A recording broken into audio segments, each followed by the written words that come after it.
ఆత్మత్వోపాసనాధికరణము ఆత్మత్వోపాసనాధికరణము ఆత్మత్వోపాసనాధికరణము ఆత్మత్వోపాసనాధికరణము వీడంటాడు, నువ్వు ఆత్మచింతన చేస్తున్నావు ఒకసారి అంటాం, ఇంకోసారి బ్రహ్మచింతన చేయాలంటాం. మరి ఏమిటి ఇది, రెండు ఒకటా వేరా? మళ్ళీ మొదలుకు వస్తాడు. ఇవి ఈ రెండిటికి ఐక్యత సిద్ధమా కాదా, అది ఆక్షేప సంగతి. మళ్ళీ ఈ అధికరణంలో కూడా శ్రవణాది ఆవృత్తి ప్రకారాన్ని మళ్ళీ విచారణ చేస్తాము.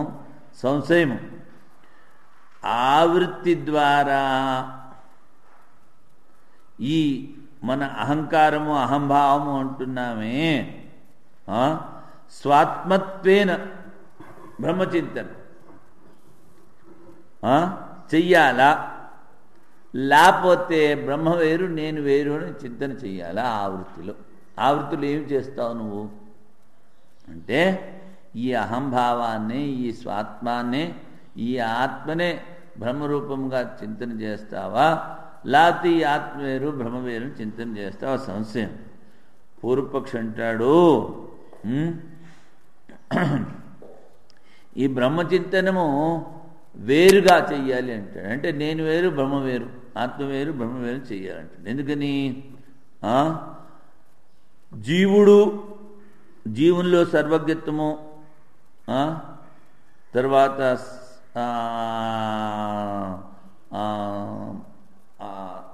ఆత్మకామత్వము, ఆత్మసంతృప్తి, ఇలాంటివేవి జీవుల్లో లేవు.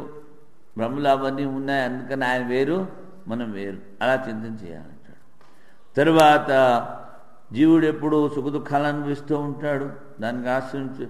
ఆ ఈశ్వరులో సుఖదుఖాలు ఇవేమీ లేవు, అందుకని వేరుగా ధ్యానం చెయ్యాలి అంటాడు. చూడండి, సిద్ధాంతం అంటాడు, నువ్వు చెప్పిన లక్షణాలన్నీ ఉపాధికి ఉన్నాయి నాయన. సుఖం కాని, దుఃఖం కాని, అల్పత్వం కాని, అసర్వజ్ఞత్వం కాని, ఇవన్నీ ఉపాధికి ఉన్నాయి, కానీ నిరుపాధిక ఆత్మకి ఏమీ లేవు. అందుకని ఆ ఆత్మనే బ్రహ్మరూపంగా చింతన చెయ్యాలి. అందుకని మహావాక్యముల ద్వారా శిష్యుడికి జీవబ్రహ్మ ఐక్యాన్ని చెప్తారు గురువులు. విరుద్ధ ధర్మములు ఉపాధులకు ఉన్నవి.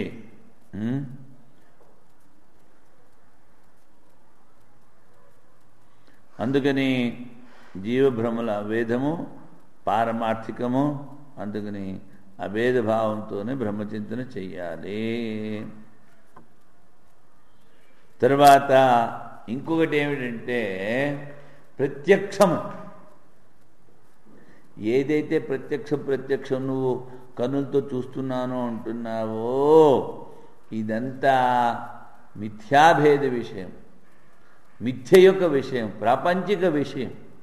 ప్రత్యక్షంగా నువ్వు చూసేదంతా ప్రపంచాన్ని మిథ్యనే చూస్తున్నావు. కనుక ఏమిటి?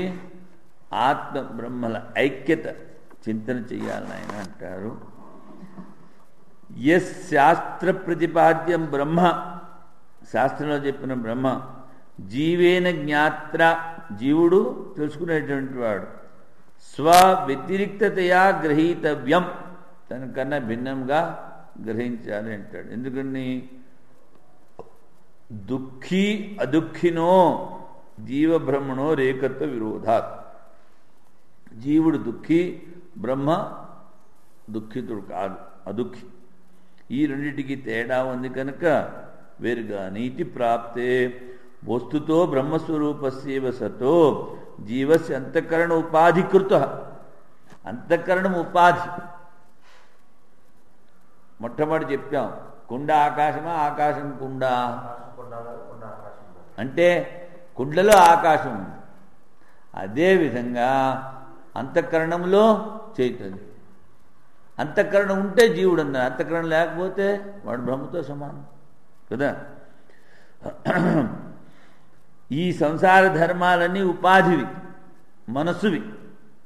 ఇది వియత్పాదే 2వ అధ్యాయం 3వ పాదంలో చెప్పుకొచ్చాం. తర్కపాదము, స్మృతిపాదము, వియత్పాదం. ఏమిటి చెప్పుకొచ్చాం? ఇవన్నీ ఉపాధి ధర్మములు. జీవ విచారే ప్రపంచితం అతో వాస్తవ విరోధాభావాత్ ఆత్మత్వేనైవ బ్రహ్మ గృహ్యతాం. వాస్తవంగా పారమార్థిక దృష్టితో చూస్తే భేదం ఏమీ లేదు. కానీ ప్రతివాడు చేసేది ఏమిటంటే పారమార్థం గురించి మాట్లాడతాడు, వ్యవహారంలో దిగుతూ ఉంటాడు. అది అహం బ్రహ్మాస్మి, అయం ఆత్మ బ్రహ్మ. అందుకనే ఇంకోటి చెప్తాను మనం వైపు. ఏమిటి? మురిగే కుక్క కరవదు, కరిచే కుక్క మొరవదు. కరిచే కుక్క చిన్నగా వచ్చి కరిచేస్తుంది. అదేవిధంగా ఎవడైతే ఎక్కువగా చెప్తూ ఉంటాడో వాడికి అనుభవం శూన్యం అన్నమాట.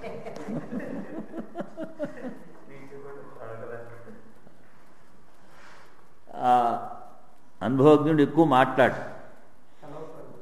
అనవసరంగా. ఓ మహావాక్యై తత్వవిద ఆత్మత్వేన ఏవ బ్రహ్మ గృహణాతి. ఈ మహావాక్యం ద్వారా ఆత్మత్వేన ఏవ ఆత్మరూపంగానే ఆ బ్రహ్మని గ్రహిస్తున్నారు.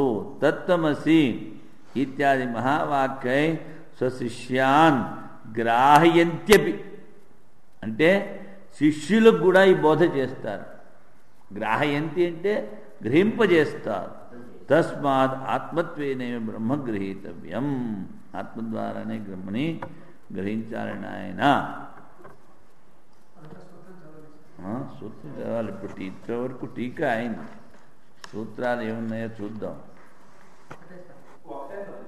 ఆత్మేతి తు ఉపగచ్చంతి గ్రాహయంతి చ. ఆత్మేతి తు ఉపగచ్చంతి గ్రాహయంతి చ. ఆత్మేతి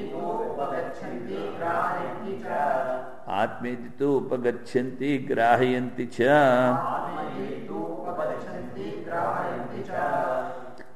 ఆత్మనే దాని దగ్గరికి వెళతారు. ఉపగచ్చంతి దాన్ని తెలుసుకుంటారు, దాన్ని ధ్యానం చేస్తారు. అదేవిధంగా ఈ ఆత్మనే గ్రాహయంతి. గురువులు ఈ ఆత్మనే బ్రహ్మరూపంతో గ్రహింపజేస్తారు, గ్రహించేటట్లా చేస్తారు. ఆత్మ ఇత్యేవ ధ్యాతవ్యం. బ్రహ్మను ఎలాగా ధ్యానం చేయాలంటే ఆత్మ ఇత్యేవ. తర్వాత త్వం వా అహమస్మి భగవో దేవతే అహం వై త్వమసి భగవో దేవతే. ఓ దేవత నువ్వే నేను, నేనే నువ్వు. జాబాల ఆత్మత్వేనైవ బ్రహ్మ అభ్యుపగచ్చంతి. జాబాల ఉపనిషత్తులో జాబాల అంటే జాబాల శాఖని చదివేటటువంటి వాళ్ళు, అధ్యయనం చేసేటువంటి వాళ్ళు, ఆ శాఖలో ఉన్నవాళ్ళు చెప్పేది ఏమిటంటే ఆత్మత్వేనైవ బ్రహ్మ అభ్యుపగచ్చంతి. పొందుతారట, ఆత్మరూపంగానే దాన్ని పొందుతారు. గ్రాహ్యంతి ఆత్మత్వేన గురువులు చెప్తారు. తత్తమసి ఏషతే ఆత్మ సర్వాంతర. ఈ నీ ఆత్మే సర్వాంతరము. ఏషతే ఆత్మ అంతర్యామి అమృత. ఈ నీ ఆత్మే అందరిలోనూ అంతర్యామి రూపంగా ఉంది. అది అమరణ ధర్మము. ఇత్యేవమాదీని వేదాంత వాక్యాన్ని. ఇవన్నీ వేదాంత వాక్యములు. సర్వజ్ఞత్వాది విరుద్ధ ధర్మాశ్రయత్వం. మరి ఆయన సర్వజ్ఞుడి సర్వజ్ఞం లేదు కదా అంటే నహి ఇది ప్రత్యక్షంచా తయోర్ అభిన్నత్వే బాధకమితి వాక్యం. ఇప్పుడు ప్రత్యక్షంగా కనుక మనం చూద్దాం, చెప్పుకుందాము అంటే ఆయన సర్వజ్ఞుడు, వీడు అల్పజ్ఞుడు.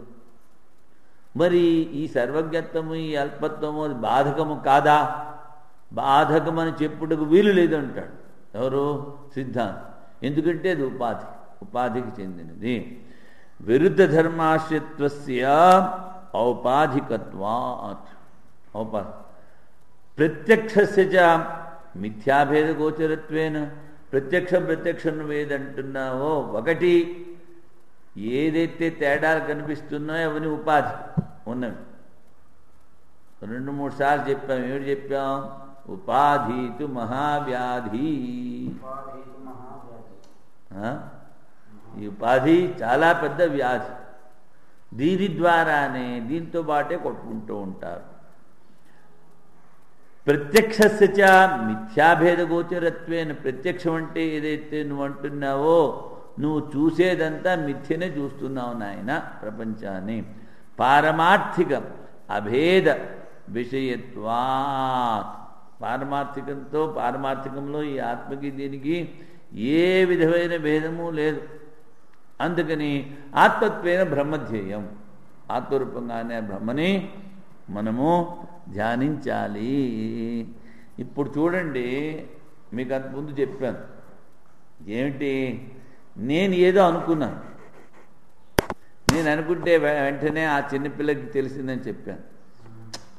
ఇప్పుడు ఈ ఆత్మ బ్రహ్మం ఆయనకి ఎలా తెలుస్తుంది? నేను వేరే ఆయన వేరే అనుకుంటే మరి ఇది ఆయనకి ఎలా తెలిసినట్టు? అందుకని ఆయన ఎక్కడున్నాడంటే ఇక్కడే ఉన్నాడు.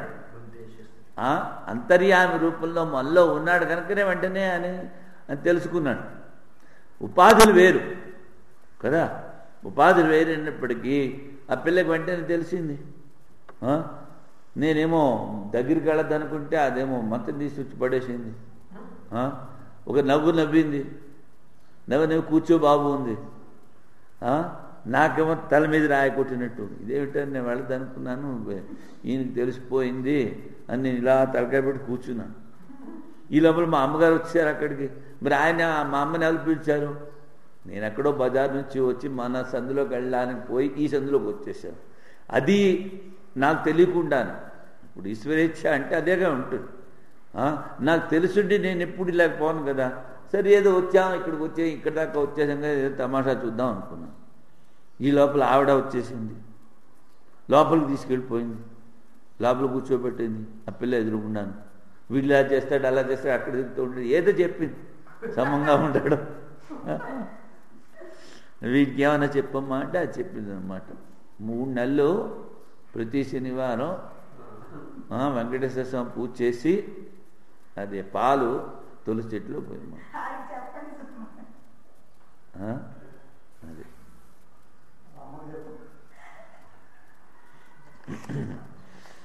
అది ఆత్మత్వేన ధ్యేయం. ఇప్పుడు పరమాత్మ ఎక్కడో ఉన్నాడు. అందుకని తీర్థయాత్ర ధమాధమ అన్నారు. ధమాధమ, అధమము అధోము, అధమాధీనము.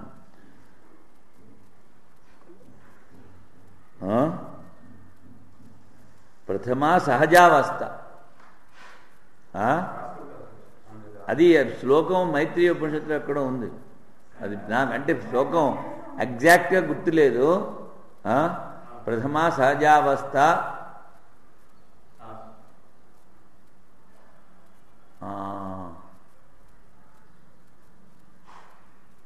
ఇది శ్రవణాదులు లేక ఆత్మచింతనం చెప్పిన అనుకుంటా.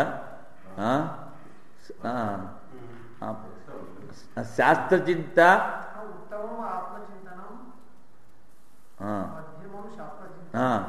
అది అదే సహజావస్థ అన్నారు దాన్ని.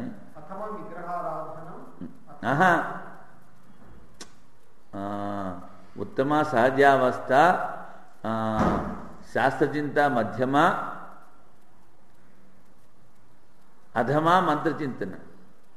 మంత్రచింతనం అధమా లేకపోతే తీర్థయాత్ర ధమాధమ. ఏమిటి అధమా? తీర్థయాత్ర.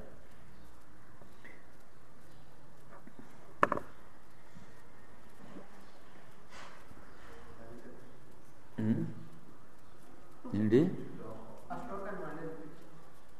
చెప్పాను కదా, ఉత్తమ సహజావస్థ, మధ్యమ శాస్త్రచింతన, మంత్రచింతన, తీర్థయాత్ర. తీర్థయాత్ర లేకపోతే తీర్థయాత్ర, ధమాధమ. అన్నిట్లోనూ 8 అక్షరాలు రావాలి, చూసుకో, అప్పుడు అనుష్ఠుప్ చెంది. ఇది మైత్రేయి ఉపనిషత్తులో ఉన్నట్టు గుర్తు. లేకపోతే ఇప్పుడు మా పెట్టిలో కాగితాలు ఏమి ఉన్నాయి, ఆ కాగితాలన్నీ తీస్తే అది ఎక్కడుందో తెలుస్తుంది. పెట్టిలో ఎప్పుడు మావి నేను రాసుకున్న నోట్స్లన్నీ అవన్నీ ఫోటో కాపీ చేసి ఒక కాపీ పెట్టుకుంటాను, ఎప్పుడు ఏది అవసరం వస్తుందో, ఎప్పుడు రిఫర్ చేయాల్సి వస్తుందో అని. అది ఎంత ఔపాధికం. ఆత్మలో ఏమీ లేదు, ఆత్మమే బ్రహ్మము. అందుకని ఆత్మత్వేన బ్రహ్మం ధ్యాయేత్, ఆత్మత్వేన బ్రహ్మ ధ్యేయము. ఇంతవరకు టీకా అయింది, ఇందులో సూత్రం కూడా అయిపోయింది కదా. ఇప్పుడు ప్రతీకాధికరణము. ప్రతీకాధికరణము. ప్రతీకాధికరణము.